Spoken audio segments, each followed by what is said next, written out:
இன்னது காலியான டப்பா யூஸ் பண்ணி ஸ்ப்ரிங் பொட்டேட்டோ ரோல் செய்ய முடியுமா? வாங்க எப்படி செய்யறதுன்னு ட்ரை பண்ணி பார்க்கலாம். அதுக்கு ஃபஸ்ட்டு பார்த்தீங்கன்னா சின்னதாக ஒரு தட்டு எடுத்துங்க. இப்போ அந்த தட்டில் சென்டராக மார்க் பண்ணி நீட்டாக ஒரு கோடு போட்டுருங்க. இப்போ சென்டராக மார்க் பண்ண இடத்துல ஒரு ஹோல்ஸ் போட்டுருங்க. இப்போ ஹோல்ஸ் போட்ட இடத்துல நீட்டாக கட்டிங் மிஷினை யூஸ் பண்ணி கட்டிங் பண்ணிட்டுருங்க. இப்போ தான் நம்ம சேனலில் புதுசாக பார்க்குறீங்கன்னா மறக்காமல் சப்ஸ்கிரைப் பண்ணிட்டு இந்த வீடியோக்கு ஒரு லைக் பண்ணிட்டுருங்க. அடுத்தது ஒரு கம்பி எடுத்துங்க. இப்போ அந்த கம்பியோட ஒரு எண்டில் பார்த்தீங்கன்னா நான் கட்டிங் மிஷினை யூஸ் பண்ணி ஷார்ப் ஆகிடுறேன். இன்னொரு எண்டில் பார்த்தீங்கன்னா நம்ம எல் ஷேப் பெண்ட் பண்ணோம், அதனால் நான் பெண்ட் பண்ணி எடுத்துடுறேன். இந்த வீடியோ பார்க்குறவங்க உங்கள் ஃபோனில் என்ன டைம்ன்ட்டு மறக்காமல் கமெண்ட் செக்ஷனில் கமெண்ட் பண்ணுங்கள்.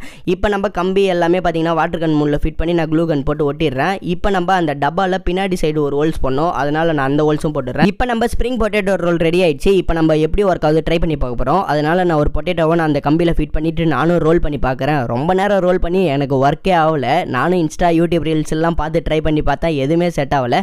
நீங்கள் யாராவது ட்ரை பண்ணி உங்களுக்கு ஒர்க் ஆயிடுச்சுன்னா மறக்காமல் கமெண்ட் செக்ஷனில் கமெண்ட் பண்ணுங்கள். பட் ஆனால் எனக்கு ஒர்க் ஆகலை, ஏன்னு தெரியலங்க.